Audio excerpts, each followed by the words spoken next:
अस्सलाम वालेकुम क्लास। हमारा आज का लेक्चर है रिफ्लेक्शन बाय स्फेरिकल मिरर्स। अगर आपको याद हो तो हमने दो लेक्चर पहले रिफ्लेक्शन के बारे में पढ़ा था। रिफ्लेक्शन क्या थी कि आपके पास एक मीडियम से एक रे आएगी और इस रे का हमने नाम रखा था कि जो रे आती है उस रे को बोलते हैं इंसिडेंट रे। और एक मीडियम से एक रे आएगी और वो दूसरे मीडियम पे, और ये जो वाइट वाली रे है ये मिरर है, दूसरा मीडियम। तो दूसरे मीडियम के सरफेस पे टकराएगी और दोबारा वापस चली जाएगी, और जो चली जाएगी वापस उसको बोलेंगे रिफ्लेक्टेड रे। और इसी तरह हमने इसके दो लास्ट भी पढ़े थे। तो ये होती है रिफ्लेक्शन की लाइट की रे आएगी, टकराएगी और वापस चली जाएगी, तो इसको बोलते हैं रिफ्लेक्शन। तो हम देखेंगे कि क्या ये स्फेरिकल मिरर्स हैं, दो कनकेव और कन्वेक्स मिरर्स, क्या इनमें भी रिफ्लेक्शन ऐसी होती है। और आया कि ये दो लास्ट को फॉलो करती है। वो दो लास्ट क्या थे? उसमें पहला ला ये था कि आपकी इंसिडेंट रे जो है, इंसिडेंट रे मतलब जो रे आती है, इसी तरह आपकी रिफ्लेक्टेड रे जो है, और रिफ्लेक्टेड के अलावा आपकी नॉर्मल, ये तीनों सब तीनों एक ही प्लेन में रहती हैं। तो क्या ये पहले लॉ को फॉलो करती है या नहीं?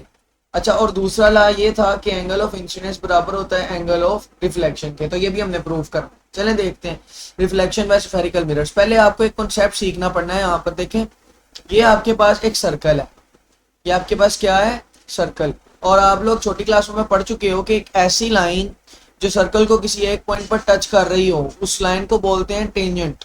तो यहाँ से साबित होता है कि ये जो लाइन है ये क्या है? टेंजेंट, क्योंकि ये सर्कल को किसी एक पॉइंट पर क्या कर रही है? टच।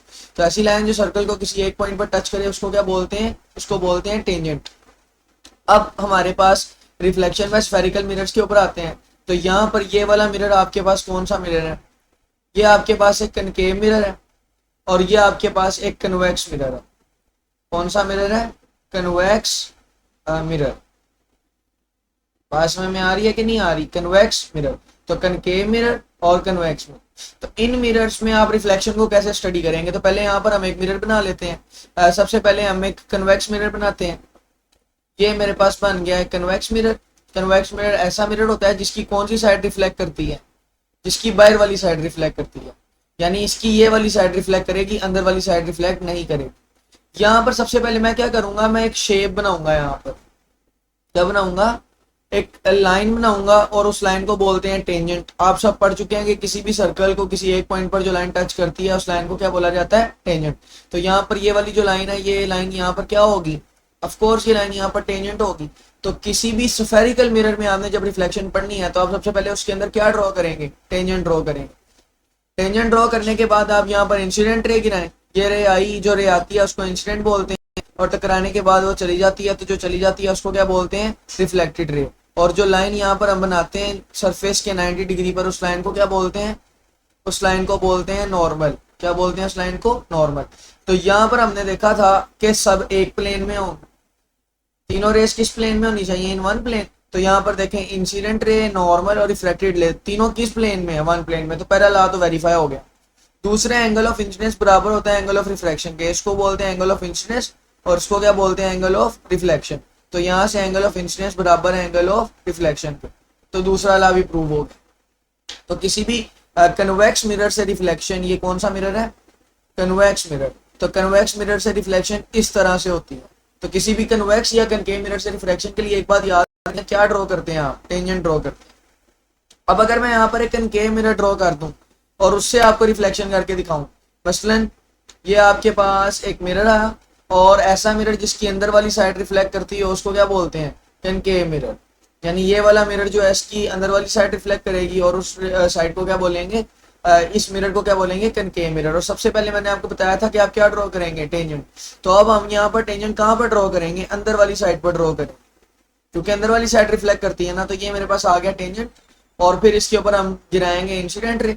ये आपके पास आई इंसिडेंट रे, और इंसिडेंट रे जब रिफ्लेक्ट होती है तो उस रे को क्या बोलते हैं? Reflected ray.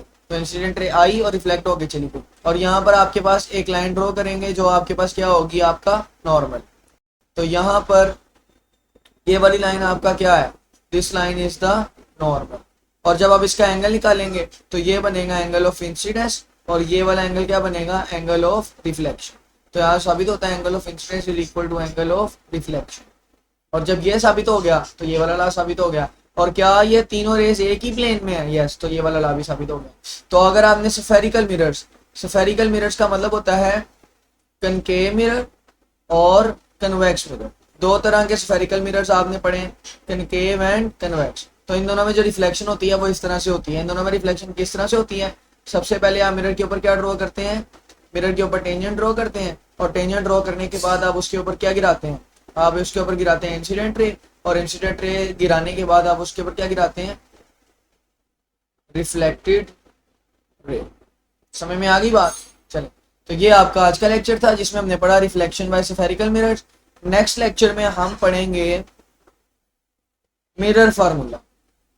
मिरर फार्मूला बड़ा इंपॉर्टेंट टॉपिक है और इससे बहुत ज्यादा न्यूमेरिकल्स भी एसोसिएटेड है, तो कल वाला लेक्चर आपने जरूर सुनना है, मिरर फार्मूला। आज के लिए आपको अगर ये वीडियो पसंद आई है तो इसको लाइक कर, चैनल को सब्सक्राइब कर।